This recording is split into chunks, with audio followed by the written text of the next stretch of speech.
Evening, everybody. Welcome along to your Women's Rabble podcast on a Monday evening at 6:30. I'm the host, Brian, tonight, and I'm ably joined by Wolf and Alan. Wolf, how are you?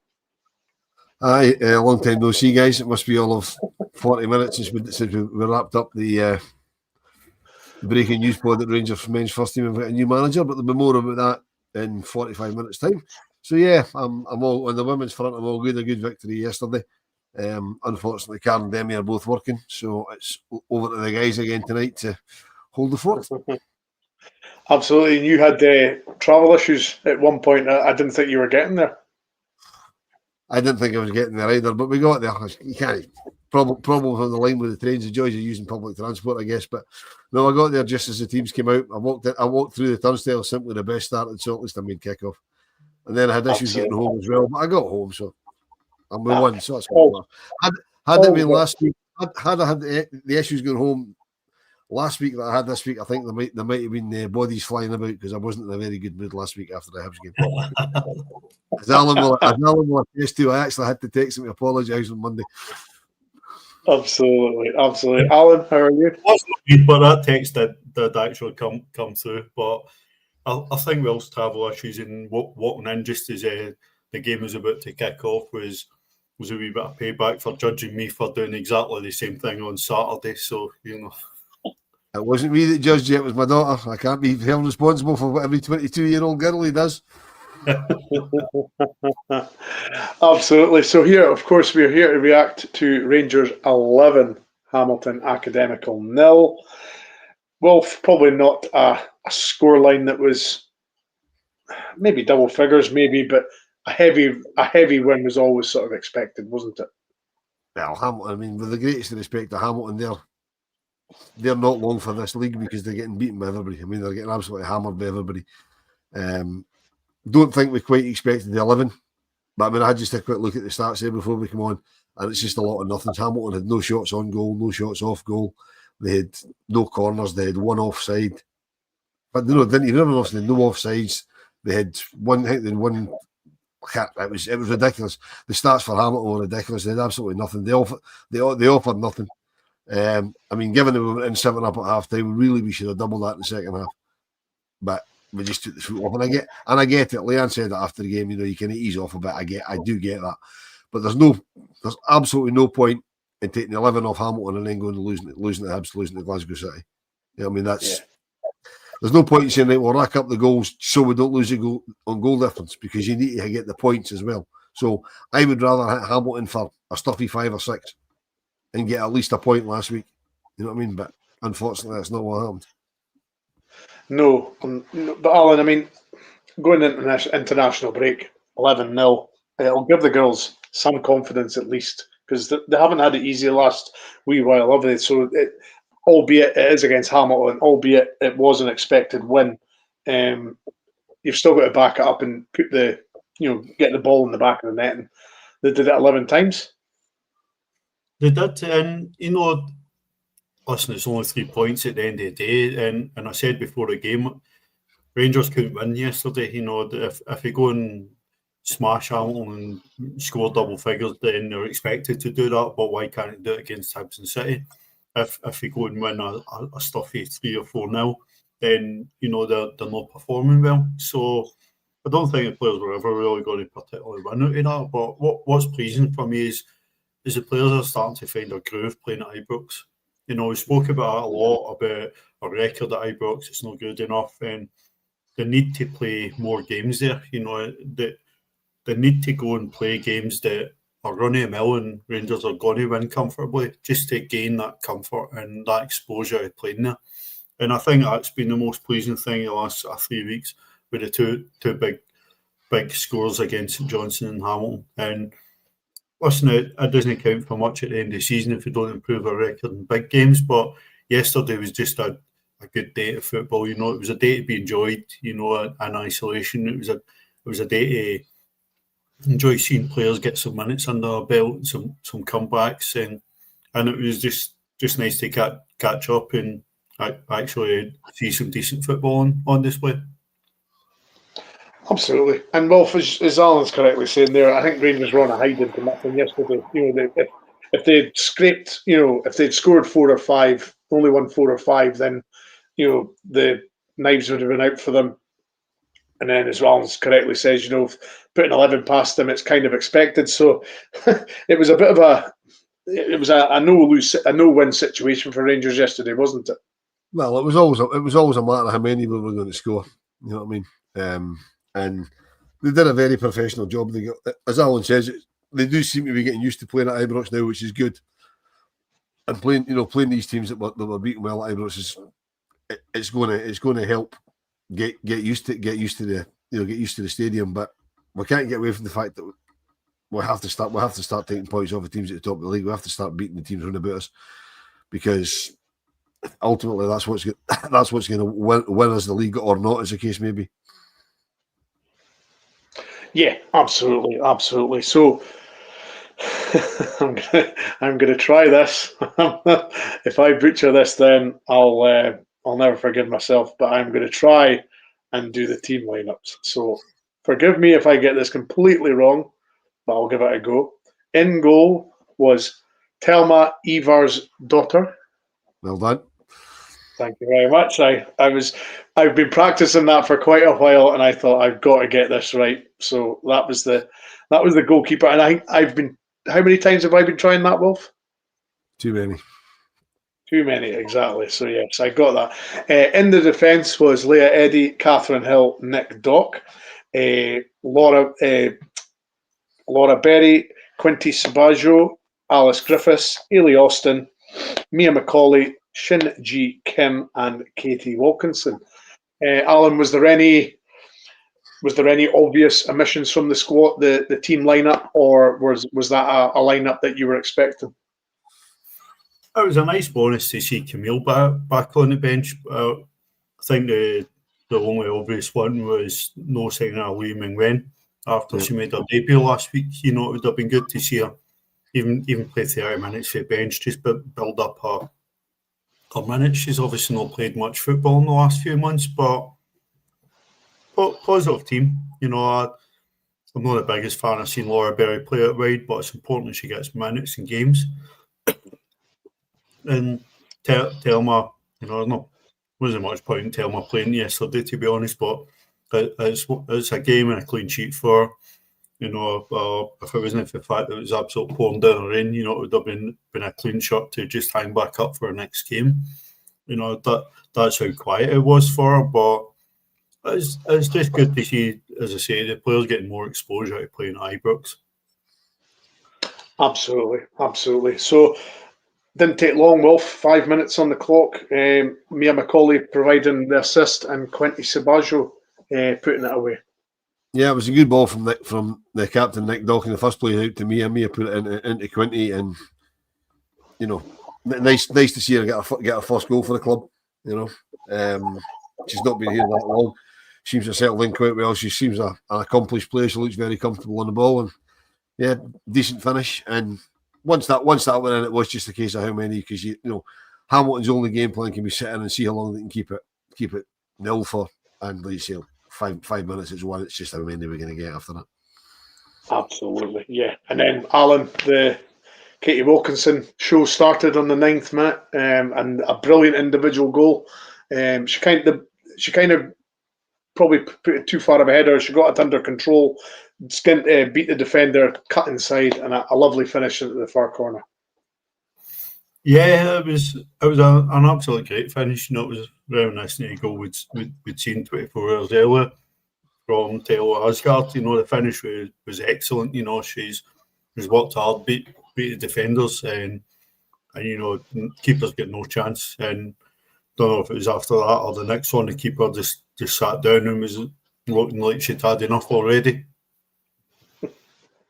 Yeah, absolutely. Of course, Wolf, Laura Berry got on the score sheet next to the goal this season. I was told it was goal of the season before I watched it, and I watched it, and wow, it would even Tam Forsyth was slightly further out than that. But at the same time, Wolf, you've got to be there in the position to score. Yeah, it just looked like it got caught on her feet. I mean, Haley put it into Wilco, and then the ball kind of, I don't know, just seemed to get stuck just off the line, and I don't know. I don't think Laura could get out of her own way. And then we were sitting in the front of the Sandy Garden thinking, is she going to put this in? What's happening here? You know what I mean? And then she eventually managed to basically walk it into the net. So 3-0, as I say, it was. I mean, it was basically shooty in after that. But it's great to see Laura get her goal. Absolutely brilliant. I mean, she tried her hardest to get a hat trick. I know we'll get on it because she ended up getting 2. She tried so hard to get a hat trick, it just wasn't happening for her. But yeah, I mean, nice to see her getting goals. I mean, I'll touch a couple of comments about there's. There you go. Don't think Paul saying don't think Laura will ever score. I don't think anybody will ever score an easier goal, Paul, to be honest with you. Brian says you have to be there to stick it in. You know what I mean? You've got to be there to put it in the net. And once we get to the second half, we'll touch on what we thought should have happened at half time, because there's been a couple of comments about that as well.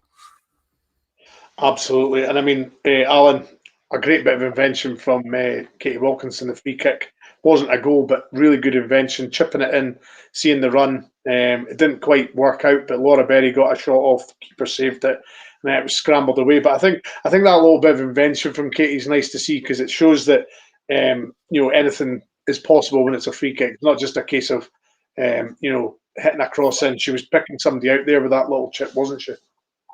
It was something we saw a few times yesterday, that we sort of free kick dinked over, or played down the side for Jodie when she came on later on. And it's nice to see it's not just a case of Katie going for a goal or blasting the ball into a wall.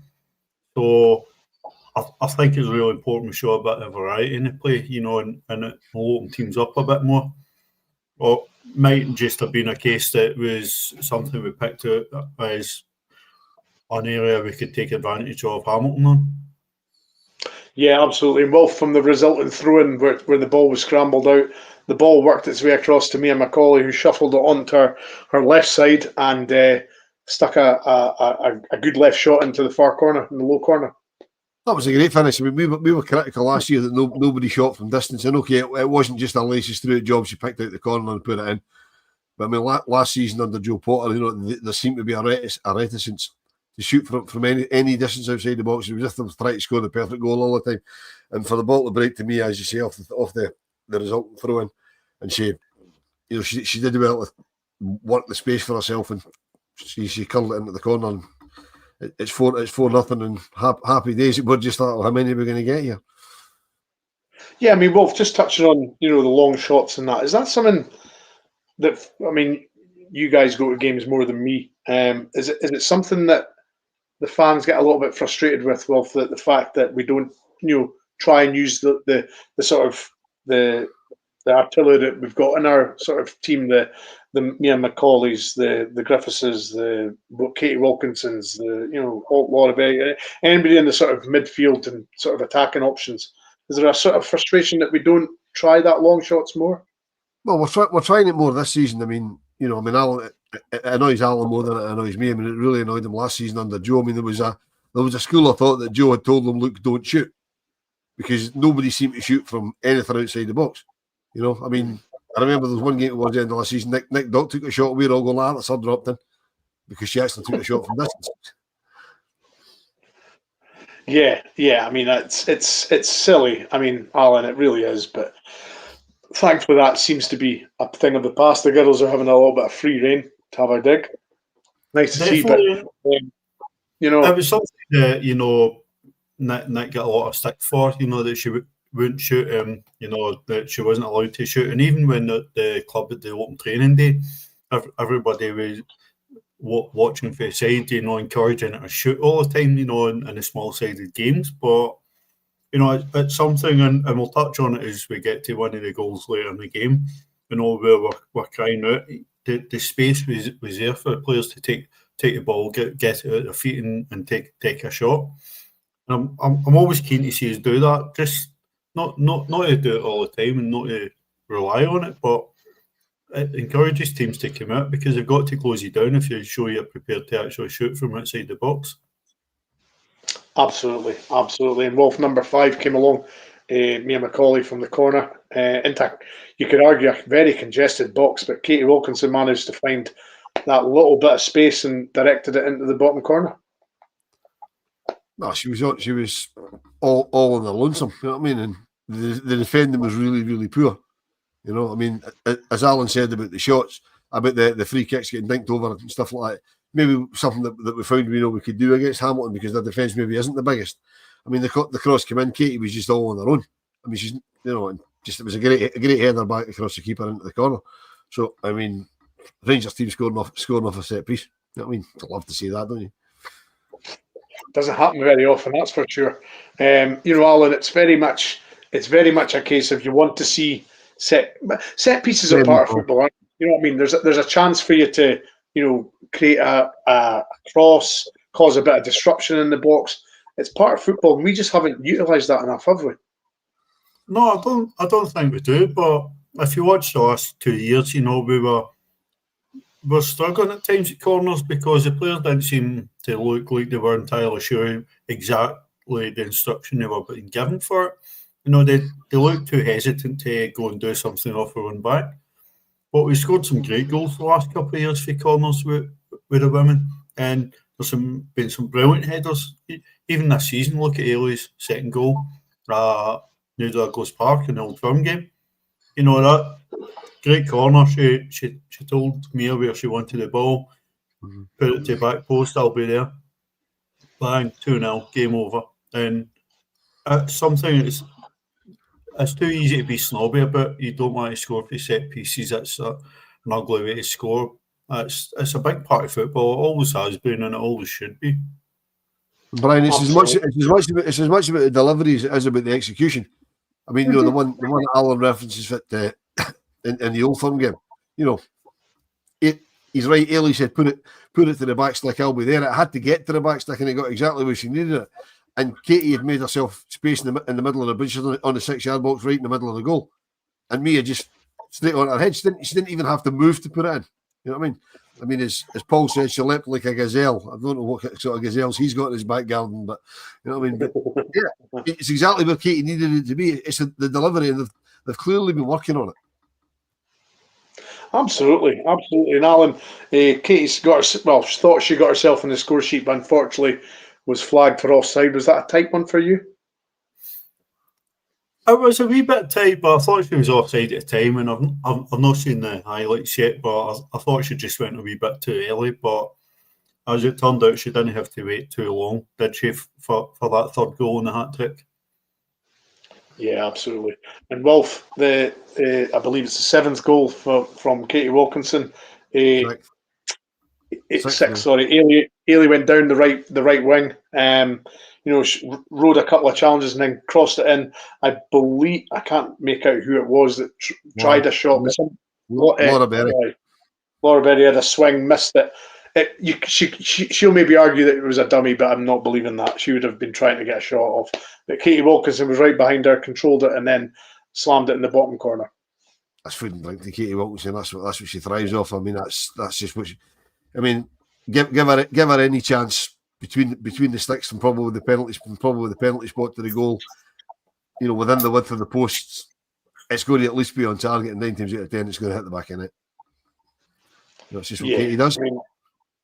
Yeah, Alan, I mean, Katie Wilkinson certainly, you could argue that a lot of our potency's been, has left the club, but, Katie Wilkinson's taken on that mantle, isn't she? She's the main striker now, you could argue, because obviously Rio's not there. Laura Berry's supporting her. She's obviously, this is her first sort of season and getting a lot of game time, Laura. She was maybe drip fed a few seasons in the last few seasons. But Katie's taken on that mantle this season, isn't she? She is now the main number 9. I think she was made the main sort of centre forward last year, much to the detriment of Rio Hardy. Which I'm still not very happy about. I think it's criminal we pushed Rio to his side for Katie. I still think that despite all the goals, Katie slows the play down too much for us. Listen, you can't argue with our goal return. 15 goals this season already so far. Just scored against Hibs twice last week, which is important. I think that's big for Katie to score in the bigger games more. I think we need that from Katie. And listen, we went over it last week. What went wrong, but what didn't go wrong was Katie scoring goals. And you could certainly rely on Katie scoring goals in these games like yesterday, but very surprised we didn't sort of take her off at half time. But we'll obviously get to that after we talk about the 7th goal. Absolutely. And Wolf, Before we get to that 7th goal, Penelope Pitstop, who's just found us on the old YouTube. Welcome along. It's fantastic to have you with us. We're here every Monday at 6:30. And if you do go to the games and you say you go with your 2 girls, Alan's there more than I am, and I'm there more than Brian is. No, that's no disrespect to Brian, but if you do see us at the game, please feel free to come over and say hello. We don't bite. You can even have a wee polish Alan's head if you really want. If your kids are really young, they might get lost in Alan's beard right enough. But don't be shy if you see us. If you see us at any of the games at Broadwood or Ibrox or even the away games, feel free to come over. It's always great to put faces to names. But no, welcome along. Comment as much as you like. Any questions you've got for us about the team, any comments on the performances, as the boys are saying in the chat, the more the merrier. Absolutely. And of course, the aforementioned Katie Wilkinson, Alan, involved in the build-up. Quinty Sabaggio with the through ball for Shinji Kim, and a great little finish into the corner. Yeah, and it's really important that we're going to get goals from midfield this season. Obviously, we've been used to playing with 2 up front, sometimes 3 up front in the last couple of years. So, get back to our sole striker. It's important that midfield are chipping in, and that's Shinji's 4th goal of the season. So, really encouraging to get us really on a good run of form. Wee bit unfortunate maybe for a team that are heading into an international break, but I think it'll be good to have some of the players get a wee bit of a rest before going again, because there's some tough games coming up after an international break. Absolutely. Yeah, and of course, as Paul's saying, Wolf Shin's first league goal, so that was important for her. So nice to get that. Our first home league goal. Yes, home league, because she scored away to Partick, I believe, didn't she? Yeah, 2nd league goal. So first home league goal. So what a place to score it. What a place to score it. Yeah, absolutely. Tremendous. So, of course, Wolf, the substitutions came thick and fast at halftime, which was probably planned. This was all in the plans of the manager. So, Fallon Conley-Jackson came on for Nick Docherty. Lizzie Arnott replaced Mia McCauley, and Jessica Pegram came on for Kathy Hill. I mean, when you're looking at the subs, Wolf, Kath Hill's not long back from injury. Mia McCauley played a lot. Nick Dock obviously was out for a while, played a lot recently. So I don't suppose that subs were very unsurprising, were they? No, they weren't surprising us at all, because the 3 that went off were warming down at half time, so we knew they were getting off. It was no secret they were getting off, and we kind of knew who was coming on. But as Keith Bryce said right at the top of the show, we were taking Wilco off at half time, she's a first choice striker. Game was won. Can't afford to pick up any injuries. And Alan said exactly the same at the game. Keith also came in with an ideal opportunity to put Laura Berry through the middle, second half, and wrap up Wilco for the games ahead, which is also what Alan said at half time. So, it would have been an ideal opportunity to give Laura some game time through the middle. But I mean, Leanne's the manager for a reason. She's obviously got a reason for doing it. Katie didn't let us down. She scored another couple of goals. So, but it is always a continued risk if she is your only main striker. And, she seems to be the preferred number 9. Although, Laura can do that role, although she doesn't really play there that often. It would have been an ideal opportunity to do that. But no, the substitutions, as you say, I think they probably were pre-planned. And while we're on substitutes, Paul, May was the only unused outfield substitute. So she was on the bench. So effectively she was rested, because there was the opportunity to bring her on and we didn't.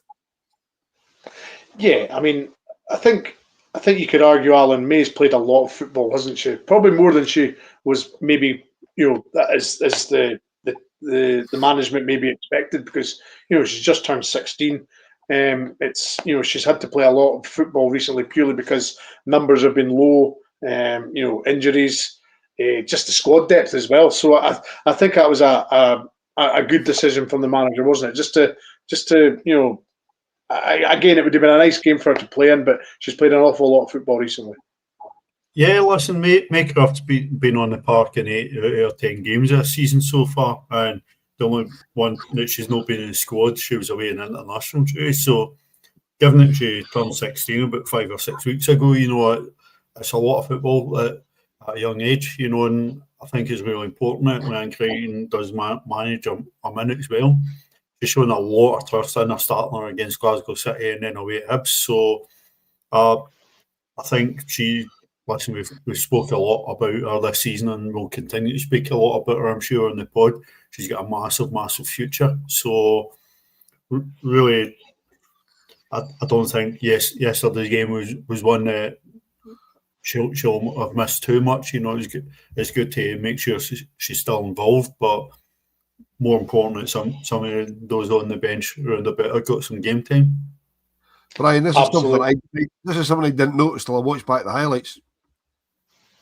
That Wilco took the armband when Nick Dock went off at half time. I never even noticed that at the game. No, I didn't actually know. I noticed it, but it wasn't something that came up when we were talking through the second half. Sometimes you would see Lizzie take the armband. Lizzie's certainly had it this season, but interesting and nice to see that Katie took it. Yeah, and to answer one of the questions that went through earlier, I think it probably was the first time she had the armband on. Yes, absolutely. And Marty, just to correct, Paul said it's 7:15. The main pod is, so not 7:30. It's 7:15. So we'll be on shortly after this show. But Alan, the eighth goal, Quinty from the right hand side, the ball was cleared but very poorly, and she picked it up and she put it in the box. And again, Katie Wilkinson header in the corner. Listen, that's what Katie Wilkinson does. As Will says, it's food and drink to her. But it was another example is just keeping the ball alive. No letting Hamilton get out, no letting him get a break, but going and winning the second balls and going and just putting pressure on, and they just had no answer to us yesterday. No, they certainly didn't. Wolf, I know the manager did say they kind of took their foot off the gas, but at the same time, 5 goals in the second half, still at least it wasn't just 1 or 2 goals. They scored 5 goals. Still good, isn't it? I don't know what school you went to, but my arithmetic's better than you. We scored 4 goals in the second half. 7 at half time, 11 at full time. So, we'll edit that out before it goes out. Don't worry, we'll edit that out. Don't worry. I mean, even going through the motions against a team as poor as Hamilton are, and I think they would probably tell you themselves that they're punching above their weight being in the division at the moment. I mean, you don't take any risks, and you're going to make chances. You're going to take the chances. I mean, we probably could and should have scored more than 4, but if we'd had to score more goals, we would have. I mean, had that been a case of we were chasing a total to get goal difference up, then I think they could probably have scored at least double what they scored second half. But it's good game time, getting used to the surroundings, and very, very professional second half performance. Probably the best way to put it. And Paul says it's absolutely fantastic to see Camille Lefebvre back on the pitch again, because she came off the bench for the last 25 minutes when she came on for 20. So brilliant to see Camille back on the pitch. Yes, and of course, Jodie McCleary came on for Ailey Austin as well. Not long after that, Laura Berry scored again. Alan, I believe it was a shot from Lizzie Arnott, wasn't it? Because the goalkeeper saved it, and Laura Berry was at the back post. That was. I don't hear what she says. It was a cross. Oh, it looked like a shot for me, but anyway, Laura was at the back post to make sure it did go in. Yeah, listen, we were crediting the goalkeeper and saying she was a bit unlucky. She probably deserved better than conceding there. It's a good palm away. Well, who'd said at the game, he thought she'd got enough on it to push it properly wide, but it's what we need if we're playing wide players high up the park, tucking in when the ball's coming from up the other side of the park, and Laura Berry's there. Keeps herself on side and just battles home the rebound. Laura absolutely tried her guts out yesterday and done everything but get the third goal. She would have deserved, but she's added to her goal in the first half with a good finish on the sort of volley, and close range, but it's quite wide, so she's still plenty to do. So really, really good finish. Yeah, absolutely. And Wolf, goal of the game for me, number 10. Shinji Kim with the assist to Alice Griffiths, who unleashed a shot. And yeah, goal of the game for me. Certainly the celebration of the game. Alice was absolutely delighted. It was her first ever professional goal. Not just her first goal for Rangers, the first professional goal of her career. Absolutely delighted for her because she had a really good game. She really deserved that goal. And again, Rangers players taking a shot from 20, 22 yards, whatever it was. You know what I mean? As I said to Alan, if you buy a ticket, you might win the raffle. You know what I mean? She bought a ticket and then it went. I mean, she was absolutely delighted. She was, and the pleasing thing for me is our entire team and the entire team were delighted for her. Every single one of them celebrated with her. You know what I mean? It shows the harmony and the togetherness in the squad, because you know she's not a regular goal, so they were obviously all aware it was her first ever goal. You know what I mean? And yeah, I mean, what a goal to get for your first ever goal! Tremendous. You know, we were talking during the first half. We just wanted Dallas to take a shot on herself. She was making good space for herself, and it was there for her, but she was always looking for a pass. But quite useless bit of knowledge. It was great to see Alice score her first professional goal. Earlier this year, I actually watched her sister score her first ever professional goal when I was down watching Manchester United in the FA Cup. So to see both of them score their first professional goal in the same year was quite a nice touch. Yeah, and Wolf, Katie Wilkinson rounded off the scoring, making it number 11. A nice little bit of individual skill here, because she got herself in between a couple of midfielders, defenders, got the ball out and unleashed a shot. So maybe Alice. I mean, Alice's was maybe the celebration of the game, but you could maybe argue that Katie Wilkinson's was goal of the game. Well, Katie's was almost from exactly the same spot. I mean, I've watched it a couple of times. It was from almost exactly the identical spot that Alice scored from, and it bears out Penelope's comment here that she just wishes her team would have more of a pop from outside the box when they have the space and the chance to, instead of simply making one or two passes. And she's right. I mean, we've just said that. You know what I mean? It's there's late on in the game. The game's done. You could be, it's in that sort of moment you can think, well, let's just try and score a goal that they'll show over and over again, pass it about, score. I've got the ball, I've got space, I'm just going to hit it. You know what I mean? Alice did it and Katie went home with beer. You know what I mean? We're almost exactly the same place. So yeah, tremendous. I mean, great to finish off with those two goals. I mean, a few more goals would have been nice, but I mean, you can't ask for more than double figures, can you? No, absolutely not.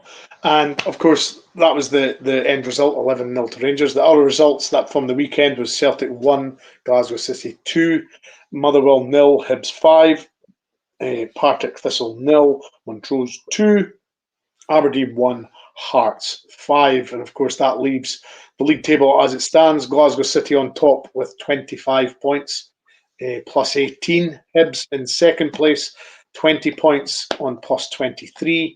Rangers third on 19 with plus 23. Celtic in fourth place, 19 plus 22. Hearts in fifth, 19 points plus 18. So apart from Glasgow City, Alan, it's pretty tight. It's very, very tight. And Glasgow City have been absolutely brilliant this season. The only team that's took points off him has been Hibs, and I think I said at the start of the season, Hibs had to start the season favourites for a title, but we've seen four different champions in the last 4 years, and that speaks volumes to how competitive the league has become. Yeah. Listen, it'd been lovely for us to go and run away with the league and run out in front and never be seen again, by any teams chasing us. But this is a league that you have to actually go and win it.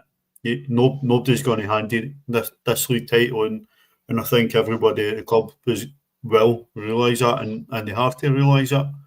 Ryan Crichton's not coming in here for outside underestimating Scottish football. Ryan Crichton knows exactly what it takes to win this league. I think the core of the squad do. I think there's still enough of that squad hurting from the last few years, losing it so late. So the players will know exactly what needs to be done to go and see this through. But both Hibs and City have started the season absolutely fantastic. And I don't think we've started the season badly, but we're definitely still not quite firing as much as we'd like to be. Brian, No, I think as good a start of the season as Glasgow City have had, and as Alan says, they've had a tremendous start to the season. The fact they're still in Europe in the Europa Cup, I almost said Champions League, but in the Europa Cup, that may well help, particularly hopefully us. You know, maybe I don't know what their fixtures are round about their next European game, but they've drawn Sporting Club de Portugal, which to you, me, and everybody else is Sporting Lisbon. You know, that'll not be an easy game for them. So, you know, there's maybe a chance that City could take their eye off the ball domestically, but it's something we need to capitalise on, as we've been saying all night and we say all the time. You know, so very well taking 11 off of Hamilton Accies and, you know, beating other teams quite comfortably. We have to get points. We have to get points when we play Hibs, when we play Hearts, when we play Glasgow City. You know what I mean? We always seem to get points when we play other mobs, so they're not really an issue. But you know, we need to be if they slip up round about the European games, we need to be there to capitalise on it. We really do. Yeah, definitely. So, folks, that'll be us. We've got the members pod at 7:15, so we'll have to wrap this up, and I'll have to get sorted out and get your cups of tea, coffees, whatever you want to refill your cups. It's an international break now, so we will not be back till 2 weeks tonight. We might be correct. Might be back next week, because I know Alan and Demi were talking about doing an international pod, and I don't know, Alan, are Scotland playing before Tuesday, or is it only Tuesday? Have they got a game before that? I'll double check. I know that they play a week tomorrow at East End Park. I'm sure they play on Friday also, but I need to double check.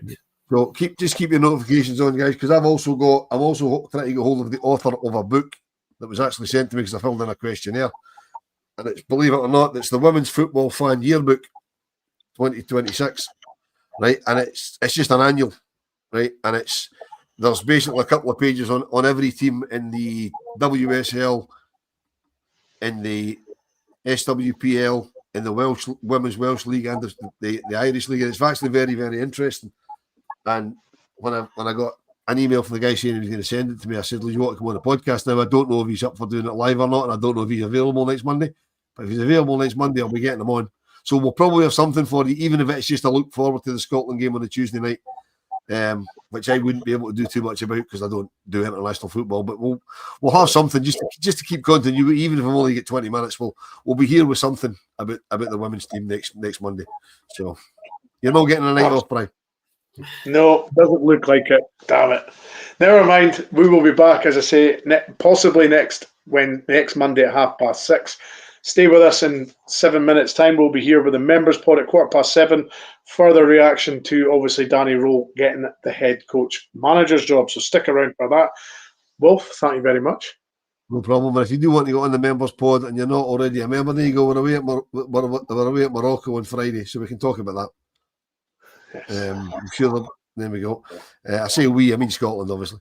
If you're not a member and you'd like to go on the members pod in 7 minutes' time, the link's in the description of this podcast, and it costs you from as little as £1.99 a month, which isn't even the price of a cup of coffee. But Brian, thank you very much. Alan, always a pleasure. Alan, thank you very much. Thank you both. As you said at the start of the pod, it's been a wee while, so it's nice to catch up with you guys. Absolutely. So anyway, folks, that'll do us for tonight.